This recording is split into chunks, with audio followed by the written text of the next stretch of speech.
All right, welcome back to the morning update show. So Mari Salisbury. Trey Holiday. There you go. Happy Friday. Yeah, man, I'm telling you, it's been a stressful Friday thus far. But you know what? We're gonna turn a frown into a smile, hopefully. Let's see. We're bringing here Mayor Durkan. Mayor Durkan, good morning. How are you?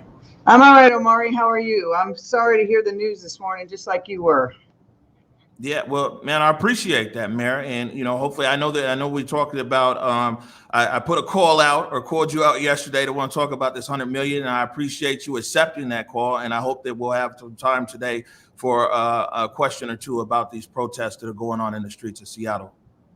Yep, thanks very much, and it's great to be here, Triana. You guys are doing amazing work. So it is. I just want to say to you and Bobby, journalism is more important than ever, and I think street journalism has shown how critical it is during this period of time. And since the murder of George Floyd ignited the civil rights reckoning, it really has been you and Bobby and other folks who are in the streets who bring what's happening there. Early on in the protests, it was actually me watching one of your videos, the famous pink umbrella video, that because you were there and I saw it, I was able the next day to talk to the OPA and OIG and say, we got to look at this and you've got to examine what we're doing because we got to do better. So there's direct impact from your reporting to change that's happening in City Hall. It may not be quick enough, but I want to thank you and thank Bobby for your work. Thank you, Mayor Durkan. I appreciate it. And yeah, I definitely have some questions for you, but we'll go right into what our original discussion was here. And this is about this $100 million a year times 10 years. Talks about $1 billion over 10 years. I want to play this clip for you, Mayor Durkan. This is back on June 12th. That starts with promising and delivering to community more investments. And I'm talking on the scale of, I think we need to invest at least $100 million a year for the next 10 years that goes back into community to invest in those institutions that we have underfunded for generations. All right, Mayor Durkan, you put it out there, June 12th, you threw it out there, $100 million a year times 10 years, $1 billion. Man, what's the story? What's going on? Where are we at? I know the budget's coming out next week. Yep, the story is, and I even said it the weeks before that, and you'll see my budget next week, that we're going to start this process. It is really difficult times in the city of Seattle budget-wise, but we as a city and a nation have underinvested in the Black community, communities of color, Indigenous communities for generations. And we know what makes healthy, thriving communities. And it is time that we make true on our word. And so my budget will have $100 million that is allocated to a community investment fund. We're going to kick off a community task force that's going to have representatives from throughout the Black, Indigenous, and people of color communities. But they will be the ones that will engage with community and determine how that money should be prioritized, what kinds of investments, about building community wealth, which you were talking about before. Is it healthcare? Is it economic justice? Is it educational justice? There's areas that we know that we have to really address. If you look at every one of the health determinants and the economic determinants for communities of color, we have fallen behind. And even today's newspaper talked about here in Seattle, the median income for whites in Seattle is over $100,000 a year. But for Black families, it's about $43,000 a year. We have got to change that. Kids growing up in South Park should not have a lower life expectancy than kids growing up in Laurelhurst. So this will be the beginning of a process. I want to find a way to make sure we have this level of investment over 10 years. And the other thing I want to say is, Omari, is I've worked really hard to fence off the usual tricks where government says, hey, here's a pot of money, but they just take it away from investments they're already making. We're not doing that. Exactly. So, all right, a few things, right? I know our time is limited, so I'm gonna just come with some rapid fire out here. Is first of all, you say the city is it definitely is. It's in a budget shortfall, hundreds of millions of dollars. Where are you gonna get this $100 million from? There's different pots, but we have a thing called the general fund. This $100 million is coming from our general fund. It will be dedicated to these investments, and community is going to begin the process to determine how they want to prioritize it, how they want to put it out the door. Do they want it in participatory budgeting? Do they want it in grant making, RFPs? But the first phase is to really focus on, if you have a 10-year threshold, what outcomes do you want for your communities? And let community decide that. And we have, we've done some things right in the city. You've talked about it here today. If you look at our Equitable Development Initiative, some of the programs we've gotten through Africa Town, Ethiopian Community Center, Filipino Community Center. If you look at our Families in Ed Levy, our preschool and childcare, and free tuition for college, we are doing some things right. $1.5 billion in affordable housing I've announced since being mayor, but we have to have systemic investments by community, decided by community, in community, to move forward. So, ma'am, let me just jump in right here, because I'll be honest with you, as Black people from the community, we hear community, and Triana was just talking about that. We hear community is just like, man, it's vague, and a lot of times politicians and other people who are in the community use the word community, and it's supposed to be like, we understand, kumbaya or something. Like, man, can you be more specific of who you mean by community? Because it's just kind of a vague catchphrase now these days. So I think you're exactly right, Omari, and we'll be announcing the task force next week. We're talking to folks. It'll be all people from the BIPOC community, from various organizations and individuals who have deep ties to the community and who will themselves then engage a broader community. Because I agree with you, people use community in a lot of ways. No community is monolithic. The Black community isn't monolithic. The Asian community isn't monolithic. Our BIPOC communities aren't.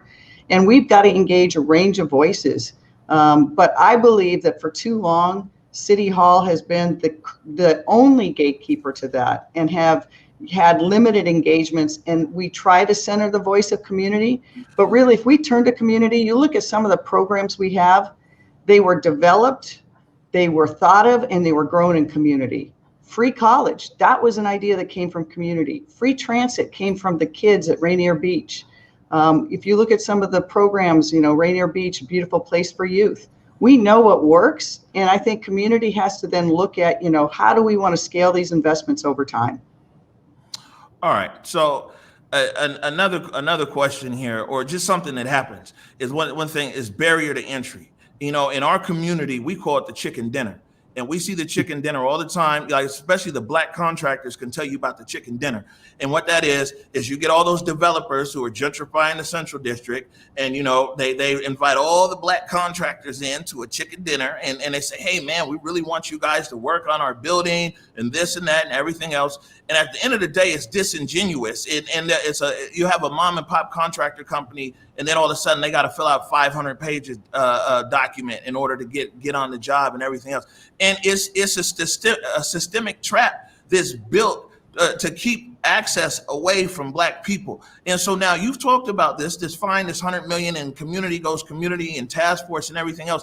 Man, how low or high are the barriers of entry? How committed are you personally in your office to making sure that this just isn't another chicken dinner trap?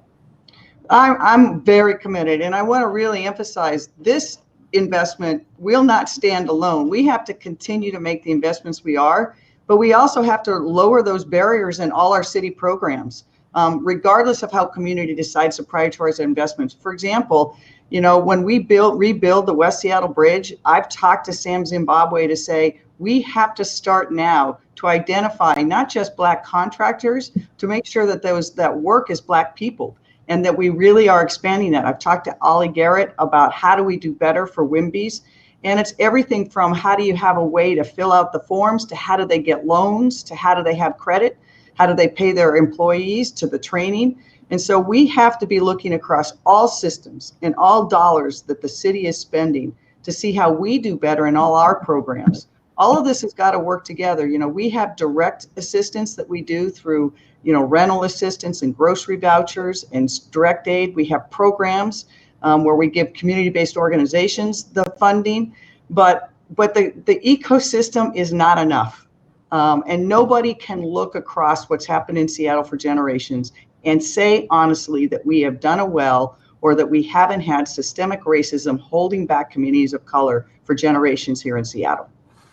Ma'am, so I just want to clarify something here, because this has really been a big issue leading up to this announcement. I guess you'll make the full announcement here in a few days. So my understanding is, at least how I heard from you, it's not your office directly allocating, say, X number of millions to this community group or X number of millions to that community group. What you're saying is that you're basically putting the money in a pot, and then task force is going to work through that and then come up with a system of where the money should go and then how it's going to be accessed by community. Basically, I'm trying to say, or is the money going from Mayor Durkan to specific community groups, or is it going, Mayor Durkan to, or the city, of course, to this bucket, to this task force, and then onward to the streets? So it's going to, the bucket's going to be for the task force through the engagement of the collective voice of community to prioritize it. Once they prioritize it, then we will provide all the assistance. They may need research, additional support from community to look at what the programs themselves are to do it, but they will not, the mayor's office is not going to be controlling this.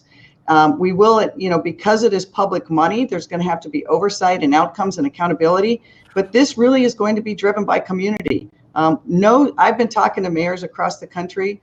There's no city that has done this on this scale. Parts of it will work, parts of it won't, but that's happened in the white community for generations. This is the city of 1,000 pilots. And so I think we've got to be willing to say and to empower community to make those decisions. And it'll be in phases. The task force itself also at the beginning it's not going to be Hunger Games like some other things where they're picking one contractor over another and everybody's pitting. It first is, where do we need the investments and what do we imagine our community to look like in 10 years if we are able to invest at this sustained level for that period of time and not cut back on the other programs. I have to emphasize it was really hard in this budget process to tell people, nope, that is not coming out of the 100 million. We are still going to do the things that we're doing. This is really a new process, a new for Seattle to say, community, let's have a process by which there's community direction and empowerment in the collective voice of community, because community knows. I mean, people that live in South Seattle or Lake City Way or South Park, they know right now today what works, and that's what we have to empower. Right. Well, I have a question about the community, because June 7th, there was a statement that came out from you saying, I'm going to do this investment specifically in the Black community. And then later it was changed to BIPOC. And I want to understand the difference between the two, or what caused that shift, because we have understood that statistically, the numbers have shown that it's really Black families that are at the bottom of the scale. Really, it's like Black and Native families. I just want to hear from you what the change was there, because there was a direct statement saying investment into Black communities, and now it's really about this kind of BIPOC communities. And historically, we know that Black, struggles, a lot of times they get co-opted. So I'm just wondering from you, what was the change in the shift there? So I think there's been, from a number of communities, the sense of a range of people have left behind. And if you look at, for example, in the pandemic, who has suffered most the health and economic consequences, it is the Black community and the Latinx community. And you look at the social outcomes and the graph that you're showing right now, the income by race.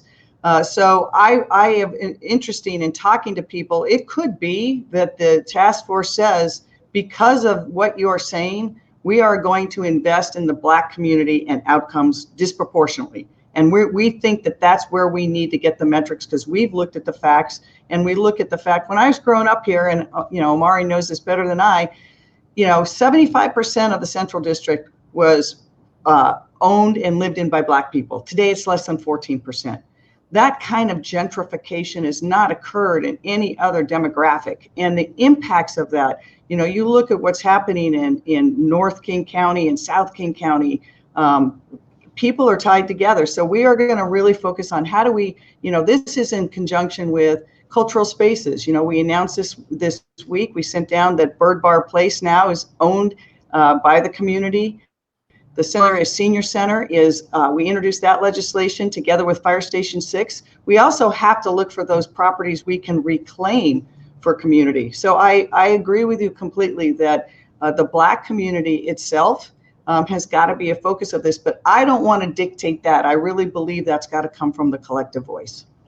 Speaking of Fire Station 6, we got a clip here of you back on June 12th. But what I've heard from community more on some other properties that people really want turned back to the community. And so I think we have to have all those conversations with, Fire Station 6, the Central Area Senior Center. Those are places that need to be rooted in and returned to community. So, Mayor Durkan, where exactly are you in this process of returning to community? As you know, Fire Station 6 it's been 6-7 years, in this process. So, I mean, what process have you actually made, or your office or the city has made, to keep that promise, the discussion that you had right there on June 12th? I think we're done. We sent down to council legislation to return both of those properties. Central Area Senior Center will be ownership and a deed, and Fire Station 6, and working with Africatown and others, there's a 99-year lease together with support for other improvements. So we have moved forward on that really quickly, because we think that if we can't show progress on every front, then we haven't done what we need to do. And so the $100 million is a significant, important piece of this, but it also means we have got to continue with the other things that we've promised. The return of the properties like Bird Bar, Fire Station 6, Central Area Senior Center, to work with Africatown when we finally get past this pandemic and make sure that, Earl's and Brown Girl Cooks is in there and supported, to really think about all of those cultural pieces, and the city has got to show up to play its part. Ma'am, how do we judge success for this? What are the success matrix? I mean, you talked about, generations from now, we look back. I mean, it very well might be, that we don't want to repeat this. And you hear me say this all the time, that whatever these issues are in our city, that they need to be addressed. So my son or my grandson, whenever that might be, no hurry, they're not having these same conversations. So what is success of your program, or what your initiative here looks like? How are you gauging that? What are the metrics that, because you're putting up the money, and I'm sure that you have to have some metrics that are associated with the money, because it's coming out of the general fund. So I think that's a great question. We all, if you close your eyes, everybody knows what a safe and healthy community feels like. And we've got to, I think success means that every kid growing up in Seattle actually does have the same opportunities and can live in a community that is safe for them. And safety, we frame so much of this debate around policing, which is right, because policing in Seattle and across America has to change. But true community safety really derives from so many other things. It's access to affordable housing, it's access to food, it's the cultural pieces, the small businesses, the schools. And so these metrics together have to be holistic. And I think that, again, I have been privileged to have access to those and have that kind of communities in my life. And I don't believe, again, that it should be any mayor or any city council member that necessarily dictates what success looks like. That's why this $100 million has to be part of the collective voice and self-determination, because for too long, we have used our procedures, our systems, which were designed, literally legally designed, to hold people back and discriminate. And we've got to stop that cycle. I'm glad that you brought that up, Mayor Durkan. When you talk about the systems were designed to hold people back, very interesting. Last year, the state legislature unanimously passed House Bill 1918, signed by Governor Jay Inslee, which says just that the African-American community in the Central District was systemically targeted through laws and policies, of which led right there. And House Bill 1918, passing both houses unanimously, even means that a lawmaker in Okanagan County, in Franklin County, in Spokane, the whole state unanimously sees systemically what happened there in the Central District. And I bring that up, Mayor Durkan, because I tell people all the time that it's not that this system is broken, ma'am. It's that this system doesn't work for us. This system is very efficient. Like you just said, when you're on the inside of the system, it works well. The problem that we face here, ma'am, is not only are we not in the system, but also we get targeted by the system. Man, what is it that you are going to do beyond this $100 million the commitment that you're making, what is your larger commitment to ensure that this system finally works for Black people in this city? So I think the first thing that I and everyone have to do is acknowledge and admit that exactly what you said is true. It's not that the system didn't work. It's that it worked exactly like it was designed. It was designed to benefit certain people and exclude certain people. And it was done for generations. And so we have to look at ways, look at our contracting. When Initiative 200 passed, which I worked really hard against, it changed and turned upside down the access that Black contractors had to contracts. And you saw statistically what happened to so many middle American jobs in the Black community in Seattle from that. So we're looking at ways, because we now have things like the bill that passed in Olympia, we have proof of the systemic disparities, and that gives us the ability to correct them. And so we're working hard to say, how do we look at our own contracting to make up for that? And we used to call it affirmative action, but that sounds like it's a favor. This isn't a favor. This is actually having an equitable playing field. And it's something that we have a duty to do, an obligation to do. And we have just, for too many generations, America has not only failed to promise, it has put systems in place that have made sure that promise can't come true. All right, Mayor Durkan, just a few more questions. I know we're getting short on time here, but before we move on from the budget, I would like to give you one more opportunity here to explain exactly what's going to happen around this $100 million. If you could explain it one more time to our viewers so we're all on the same page moving forward. That's great. And then I want to come right back to one other thing we could at the end about revenues and progressive revenues and how that's designed to also build inequities into the system. So this $100 million is going to be in a community equitable account, if you will. We will kick off a task force that will have a range of people from BIPOC communities to look at basically 4 areas. From the conversations I've had with people, I think this is initial areas people look at, but the task force and community may decide to look at others. It's building opportunity in an inclusive economy. And we've talked about that here this morning, about how that has not been the case. There's community wealth building and cultural spaces. And that relates to everything from access to loans, to properties, to how do we make sure that there is cultural spaces in the city of Seattle that reflect that. There's community wellness. We have a Dessa Brown clinic and we have clinics in our schools, but if you look across access to healthcare, it is again a place where the Black community and other communities of color have been left behind, and by every wellness indicator behind. And then looking in those categories, the last one is, the climate and environmental justice and the Green New Deal. You look at those communities again, access to healthy foods, green space, parks, the disproportionate pollution and toxic waste in communities of color, even here in Seattle. So looking across those, thinking what outcomes does community want, and how do we design the programs to do that? And so this task force will itself be the ones to engage and prioritize. I see it probably will work in phases. The first phase would be, how do we allocate and prioritize ourselves so we can get outcomes, concrete outcomes? And then how do we as a city and through others give the support and research and data they need to design how that looks?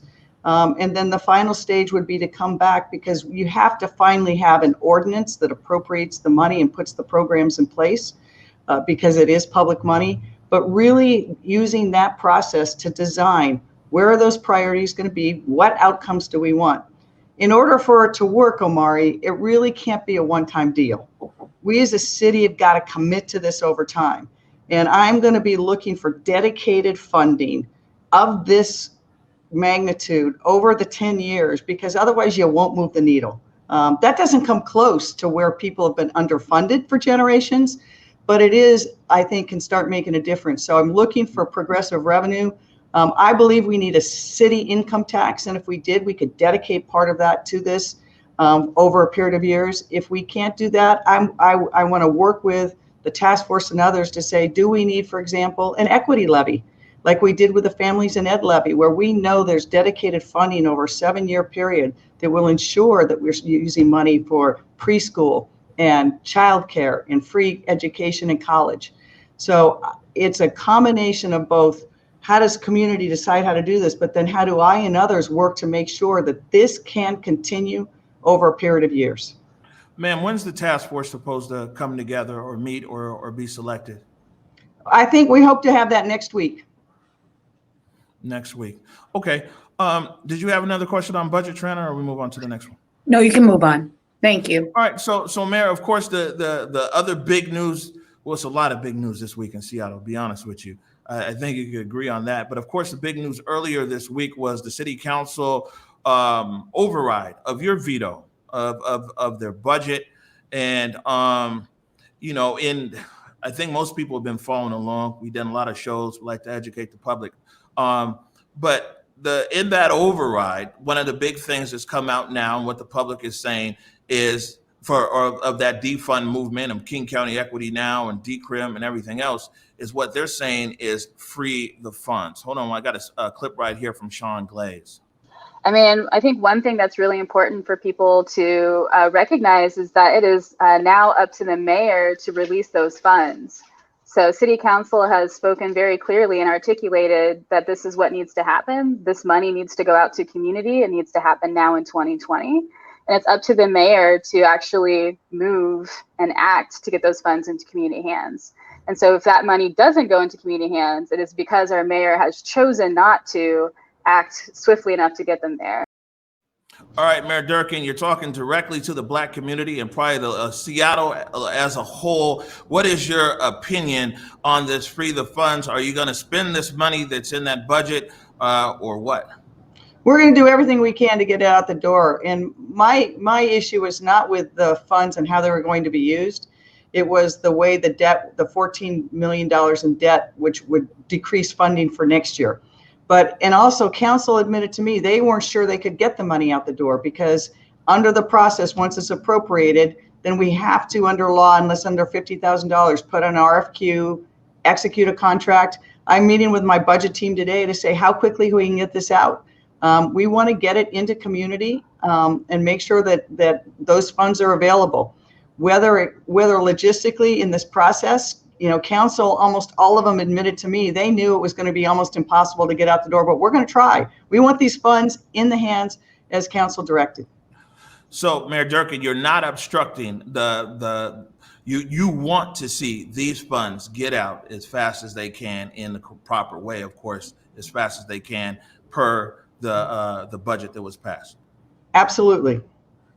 All right. I have one question about that too, because I know that the process right now, because it's public funding, it really has to go through the RFP process. But I'm wondering if there's a way to also work with your team on understanding how to create a new process around that, because we do understand that the RFP process in general and historically has led to many, many boundaries, many roadblocks, and those walls that Omari was just talking about earlier was certain, you know, really within the Black community in terms of participation. So how are those kind of barriers to entry going to be reduced in this process? And then maybe further on, longer down the line, really looking at, well, how do we do things differently without needing this entire RFP process?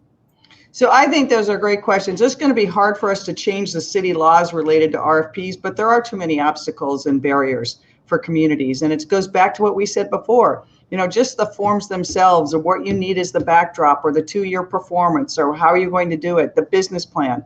So we're going to look at ways. One of the things that our budget team and the Department of Neighborhoods, Office of Economic Development are looking at right now is what tools do we have to get this money out the door to the places that will make a difference as quickly as we can. But I think your question is the better one, is how do we revamp how we do that business? And so, you know, consistent as the community is working on this $100 million, we want to engage with community to say, show us what those barriers have been so that we hear it firsthand and have the task force so we can improve the system in every place. Because if, you know, it is again part of the systemic barriers that have really functioned to build inequity And so we have got to be honest about that, look at it. Obviously, we have to have certain accountabilities for tax dollars, but you can have accountability and still make it that people have the ability to get the resources they need to make the difference that we need in community. Right. Ma'am, there's, as you know, you're under recall. The state Supreme Court is supposed to make a ruling here probably in October.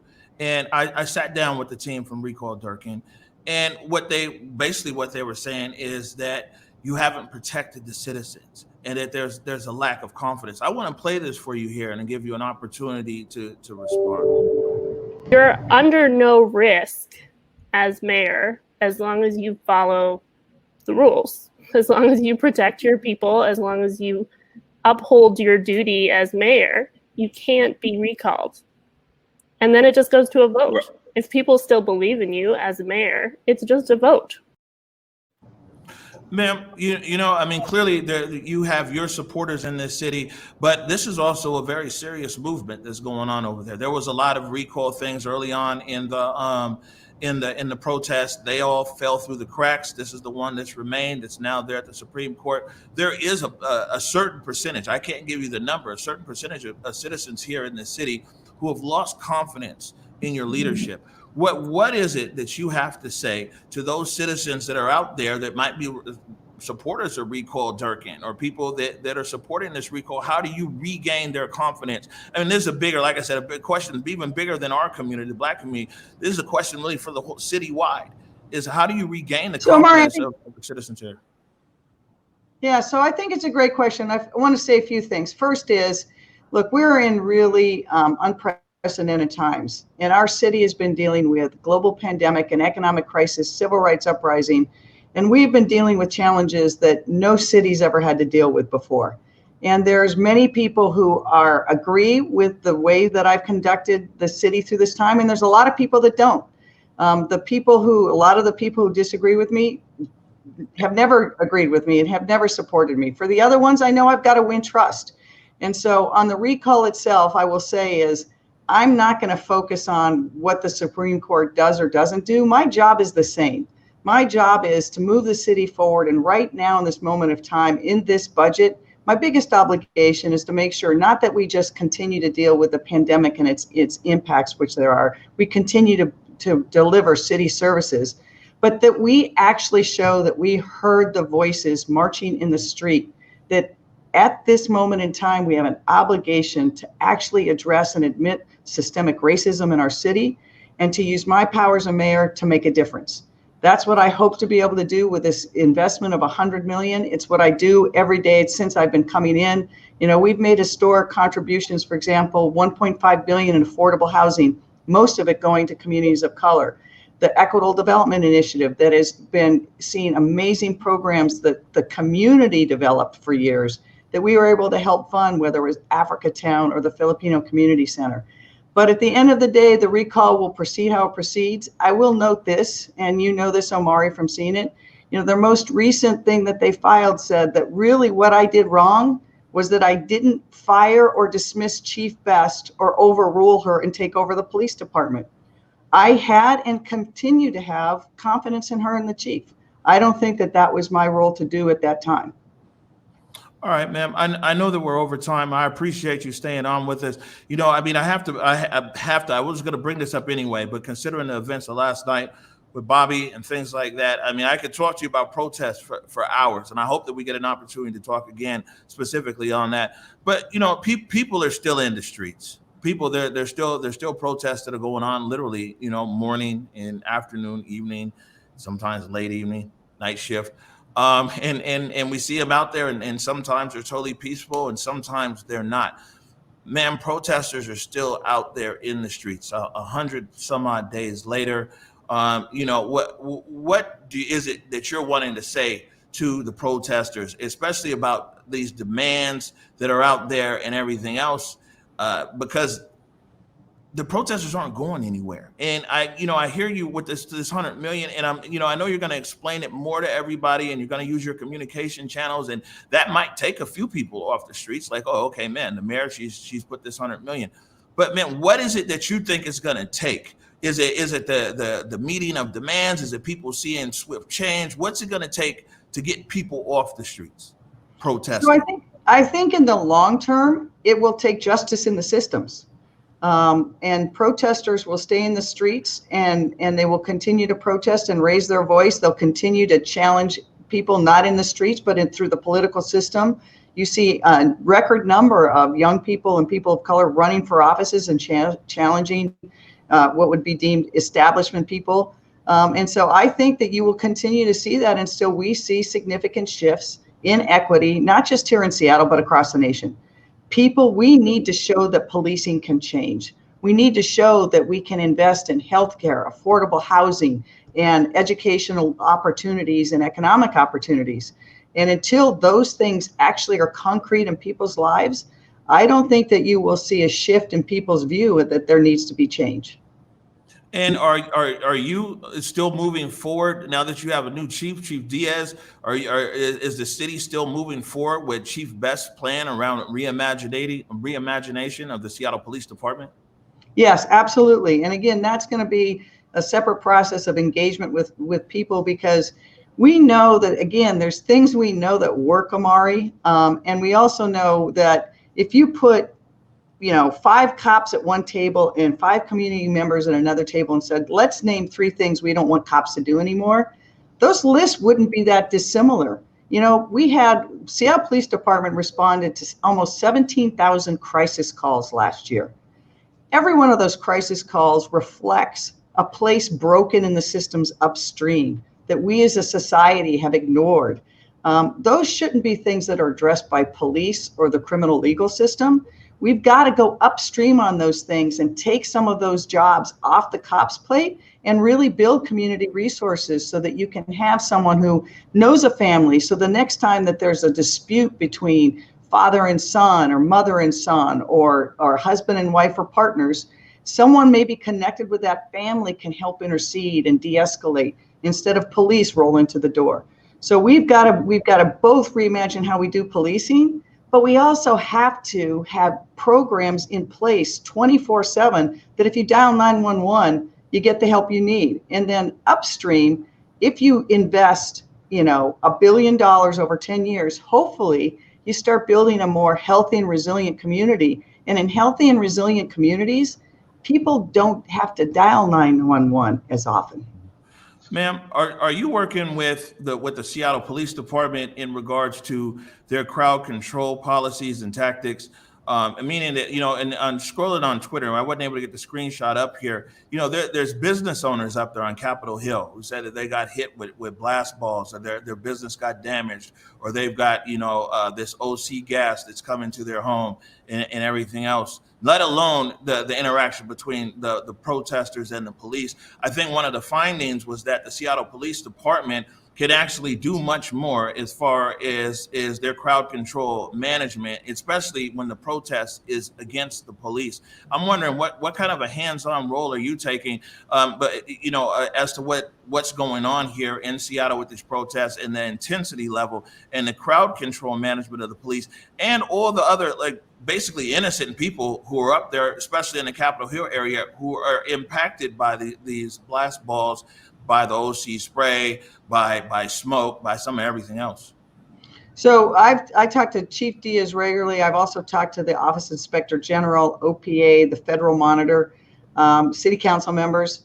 Look, we're going to have to, there is no question that the crowd control policies and techniques for the Seattle Police Department over the summer and recently have not been effective. And in fact, I think that they in many ways have escalated tensions. I think we have to adapt new ways. Some of the protests, particularly the direct action, are different than other protests that they've dealt with. We've seen a number of police officers who've been injured as well, including night before last with one hit with a baseball bat in his head. So we've got to have policies in place. I hope to be able to, that there will be, Judge Robart gets the final say. Because of the consent decree, he has made very clear that any policies and training he is going to have to approve. And so I think we need to reimagine what that looks like and actually talk to people who've been in this protest, do some things that we know have to be done. And in the meantime, make sure that the Office of Inspector General is empowered to look systemically. You know, they're still in the middle of their Sentinel review to see over the summer particularly when we had that steady decline, what we have to do better. And OPA is reviewing each of the individual complaints against officers. If we want to have strong oversight, we've got to not just resource that oversight, we've got to try to let it work, but also, of course, improve it if it needs to be improved. So I think it's going to be, one, listening to OPA, making sure that if police officers have violated policy, including policies, you know, if there's actions against the media or against medics or against legal observers, that falls in one category under Judge Jones's order, and against what's right. So these have been super dynamic. You know, from being there yourselves many, many nights, that the mood can shift in a minute, and that it is the direct action protesters are very different than some of the other protests that we've seen in the city. And what's happening in Portland, I think, is at the extreme end of that in terms of some of what's happening there. So we got to do better. I talked to Chief Diaz about it. We're talking as a system. But again, that's eventually Judge Robart's going to have the final say, and we're going to have a lot of input to see how we do that better. In the meantime, Chief Diaz, as Chief Best did, is trying to change their tactics night to night to kind of de-escalate some of those events. It hasn't been successful, but there's also been, there's been some more aggressive behavior against the police. You know, we've seen, fires and things like that. So we've got to make sure too that if people are in a crowd, those who are there peacefully can enjoy the right to protest, but those that aren't, that there's some way to take action without jeopardizing the people there that are exercising their First Amendment rights. Right, and we also saw a clip. We didn't film it, but a clip of a police officer being hit in the head with a baseball bat, and then we also saw a clip of a Seattle police officer rolling over the head of a protester down there. And so, as you can see, this is a spiral here as far as what's coming out of these protests on Capitol Hill. And I just want to reaffirm, you said it here on the top of the show, but I just want to reaffirm that you support the media and journalists' right to be out there and to cover the protests, not to obstruct in any way, but to cover the protests that are occurring right here in Seattle. It's not only a right, Omari, it's a necessity. Look, we have to, people say it sounds trite, that journalism has never been more important, but I believe that's true. And I believe in these protests, it has actually been reporters like yourselves and media that isn't necessarily your traditional media that has both provided people with what's happening, but it provides accountability in itself. And so I think that, we not only have an obligation to do it, it's the right thing to do. Now, I think too, that if there's someone who's right on the front lines, we've got to have ways that we make sure we can identify the press, that we can get them off to a side if the line starts to move. And we need to have better communication with all of the people who are protesting, let alone the media and the legal observers. So it's part of the difficulty of you've seen some people who are press in the sense that they're there streaming all the time. But who